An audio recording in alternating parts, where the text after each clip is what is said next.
Welcome to Mr. Investor Real Estate Dojo. Today's practice or today's session is about a couple of examples of how you can make money or monetize on subject to deals. Okay, I'm gonna just roughly go through two examples. I actually had a folder with a bunch of different examples of deals that I've done, left them at the house today. So looked around the office, and the two flyers that I do have, I'm going to go ahead and show you. Unfortunately, I'll do another video a little bit later on more examples, okay? And what happened is that on these deals, what I did is, this is me.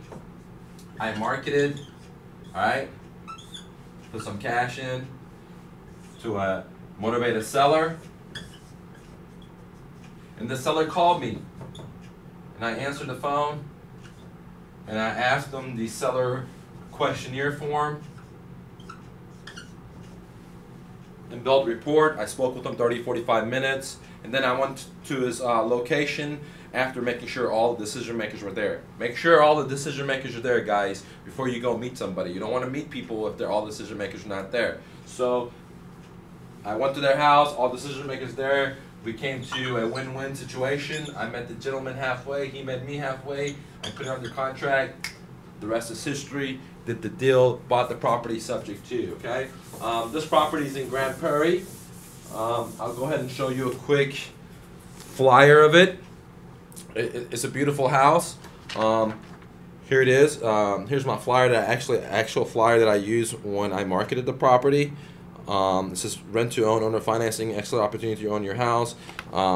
It's a 4-bedroom, 2-bath near a lake, low down payments, no bank needed, okay? So this is what I did.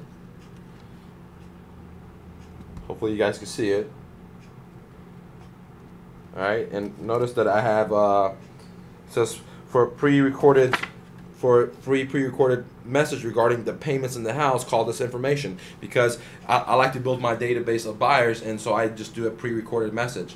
At the same time, the buyers are more hesitant to call in because they don't have to talk to a sales rep. So it's a win-win. You know, I allow the buyers to call me without dealing with the sales pitch, and it allows me to free up my time or pay somebody to answer the phone calls. But more importantly, I'm building my database, okay? I'll have a Google Voice, or I'll use some type of phone system that collects that buyer's message, and I save it as contacts, and I solicit to them or market to them down the line for different properties, okay? So this is the front of the flyer.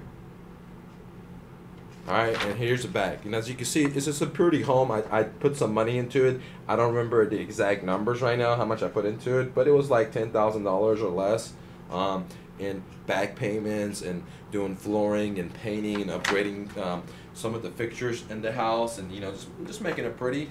You know, like I said, guys, I focus on entry-level homes, first-time home buyers. Like 60-65% of all buyers in America are first-time home buyers, so that's who my audience is. So I'm not focusing on luxurious homes. I'm focused on first-time home buyers by making them beautiful, a little bit better than the average. I put washer, dryers, refrigerators to get a little bit more money. You can too, and I'll show you that in a different video. But this property I bought subject to. I was probably in for it. You know, like I said, I don't know all the numbers, and I don't want to lie to you guys. But roughly, let's just say 10 grand. And the monthly payments on this property, I don't remember exactly, but it was like right under, you know, 1,100, okay? Maybe a little bit less, you know, maybe 20, 50 bucks less, but I'm just going to overestimate just to be on the safe side with you guys, okay? So the monthly payments on this property, which is PITI, okay, principal, interest, tax, and insurance, was roughly $1,000 or less, but I'm rounding up. And so what I did is I rented this property out for $1,600 a month. Okay, $1,600 a month, guys. When you subtract that, I'm getting a positive cash flow of $500 a month. Okay, and so $500 a month, guys. That's a lot of money. In a year, it's over $5,000, more than $5,000. I'm just saying, just look at it, $5,000 every month. So every month or every year, I can take a vacation, me and somebody else, and have these renters pay for that, okay? Now, I didn't do this deal for the cash flow, and it was a good cash flow deal, right? But at this stage of my life, I'm not looking for cash flow. I'm looking for wealth. I'm looking for something to leave over as a legacy for my family, because I'm a first generation immigrant to America, and so I'm trying to leave a little something, something. You know what I'm saying? And so, I didn't do this deal for cash flow. I did this deal because it had equity in the property. The property was probably worth right around 130. I can sell it right now for 130, but at that time I bought it for like 60. I don't remember the numbers, but let's say 68 or 60,000, somewhere around there. So I basically bought this property at a deep discount. Let's say 40%, 50% off the fair market value, and then I was able to buy it with the pre-existing loan, which allowed me to do a lot of different things. The advantages of subject to, which I've already explained to you in other chapters or videos. Okay, so not only did I get $500 a month cash flow, but I bought the property at 40 to 50% off, and the 10%, because I don't really remember the numbers top of my head. I have to go look it up. But so I'm just giving you a rough estimate. But I was able to buy the property at a deep discount, is what I'm trying to say. And what the actual numbers is irrelevant, because I got a hell of a deal. I got equity. I got crazy cash flow, and it's in a good area. It's a newer home. It's a cookie cutter home that all the houses look the same. It's right next to the new mall they built in Grand Prairie. So. And right next to 161. So in my case, it was a good investment. I could not go wrong with that. Thank you, God, for allowing it to happen and allowing me to be in America. So go out there and make it happen for you. So that's deal number one, guys, okay? That Grand Prairie deal, okay? Now, the next deal, I did was in White Rock. And guys, I live in Texas most of my life, and I didn't realize what White Rock was till I did a deal in White Rock, and I drew by it. And White Rock is just a little small part of Dallas, and it's pretty famous if you're a local there, okay? And since I bought this property, I love White Rock, okay? And so here's how this property looks like. The flyers, guys, my flyers, they look the same because I'm building the brand. So the flyer will look the same, but the pictures in the house is going to be different, okay, guys? So tune in. This is the house that I got in White Rock, okay? It says exactly the same things. It looks a little different than the last house. But if you notice that, most of the houses that I buy, they look the same because I like to buy in appreciating areas. I'm not buying for cash flow. I'm buying for appreciation. And so I buy pretty homes, okay? So here's the other property. And I ended up putting, roughly about $10,000 in this property as well. I don't really remember the numbers. But we changed the flooring, we painted, we put new fans, we did a lot of different things, for B+ work, not A+ work, but B+ work. And if you see here, all my flyers, I let tenants or renters know if they have a house that I do buy houses, just give me a call, okay?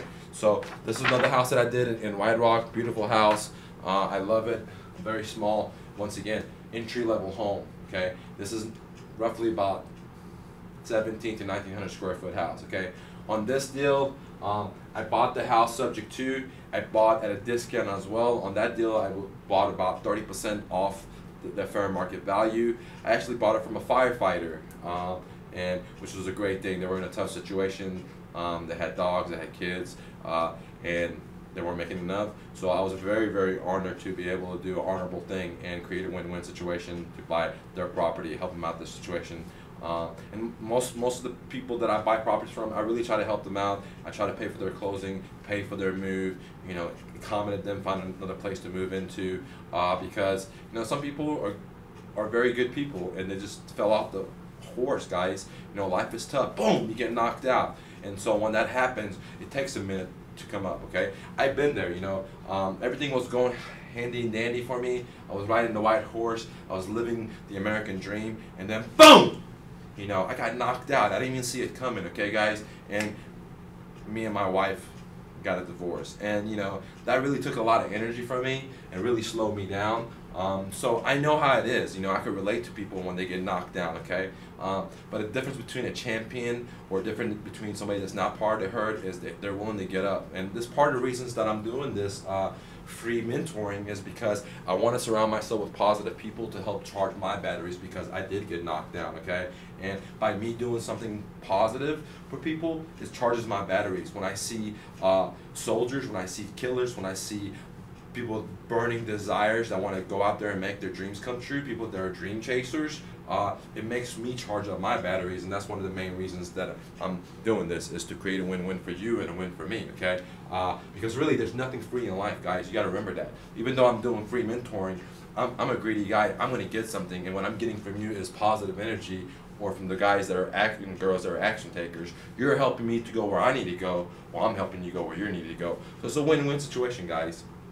Okay, let's go ahead and talk about the owner financing deal in White Rock. This property here. On this property, what happened is that I talked to, once again, that's me. I did marketing to sellers. Here's the seller. They called me. We put it under contract. All right, and we did the deal. I turned around, put a couple of grand into the property because it was behind on payments, and put a little bit into the property to do some rehab. Okay, roughly about 10 grand plus or minus, more on the minus side. And then I started marketing this property to rent the property out, and I got renters in there for, if I'm not mistaken, my monthly payments on this property, I believe, was like $1150 or $1180, somewhere around that, maybe a little bit less. And I also rented this property out for $600 a month as well. Okay, so once again, I got 400 plus cash flow, and I bought the property a month, and I bought the property 30% off the market value off discount. So I bought a 30% discount. I got owner financing. I helped the seller out. I helped them with a lot of different things. So to me, this was a third baser. The Grand Prairie one was a home run, but they're all home runs in my mind, is because I created a win-win situation. But what I love most is I negotiated a non-recourse loan, which means that these sellers are not able to come after me personally. They can come after the collateral only, which is the property. But I'm never gonna default on these sellers, because why? Because they trusted me. Guys, they trusted in me. I promised them something. I looked them dead in the eye, and I told them I'm gonna do something, and I'm gonna do it, guys. Even if that means I have to live in my car once again and make their payments, I will do it, dude. Because that's the type of guy I am. All right, I do what I say, or I don't do shit. Okay, I'd rather be lazy, but if I say I'm gonna do something, I gotta go do it, man. Because it's not about them; it's about me. It's the way I feel with myself. And if I lie to myself, then I become negative, and I don't want to be negative. This is America. If I'm positive, I can make anything happen. Same thing with you guys. You gotta be positive. So off this deal, I got a win-win situation. Made $400 a month. Bought the house at 30% off. There was fast closing. There was a non-recourse loan in there. There was a lot of advantages. I have this property. I'm getting appreciation. I'm getting depreciation on all these rental properties, and I'm able to write some of this depreciation off and wash it off with my businesses that I have, the income they produce me. Okay, I'm getting the forced savings. Okay, why am I having that forced savings? Because I have this money here. It's not money, but it is money, because the renters are paying the loan off every month. Okay, and I'm building this forced banking account. Okay, that I can't touch, nor do I want to touch. Does that make sense? And the renters are paying for it, while I get depreciation, which helps me with my other business income. I get appreciation. Okay, I get interest right off. I'm not even paying on that money. The renters are, but I'm still getting the interest benefits. Okay, man, I mean, I'm hedged against inflation. If Uncle Sam prints more money like we do, because we have fiat money, our dollar value is losing more and more money, so our money's has less and less value. Okay, and what happens is that putting your money in real estate, it hedges you against that inflation, because the fair market value will constantly keep going up, and that's kind of exactly what happened in the burst of the bubble. Rental properties went up, okay? Not only because of inflation, but some other stuff as well. But just remember, real estate is the place to be, and you can deal with no money, with no credit, you know, as long as you're willing to work hard, put sweat equity, get your education, okay, and have a burning desire, and do what other people are not willing to do, okay? Tackle your fears, okay? And I've given you 2 examples. I had a bunch of examples I was going to give you guys, but unfortunately I left my file at home because I had no excuses. But hey, everybody makes mistakes. As long as you're willing to learn from it, be positive, you're going to make it happen for you. So here's 2 deals that I've done that I brought with me. Go out there and get yourself some deals. Don't forget, you can text me, you can email me, okay? And I'll be there to hold your hand and help you do it, okay? My goal is help you do your first deal. And I know it's challenging for the first time to do your first deal. You don't know what to say, what to do, how to negotiate. You're so scared. Trust me, I've been there. But think about it, guys. I was there. Nobody was there to hold my hand. 0. You're doing it. I'm here. I'm here for you guys. Just hit me up, and I'll do it. Now, fill out the seller questionnaire form before you hit me up, because time is money, and I just want to make sure that I can help you structure a deal to get a win-win. To do that, you need the seller questionnaire. Okay, guys, go out there, make it happen for yourself. This is Michael, Mr. Investor, and this is the Real Estate Dojo. Talk to you guys later.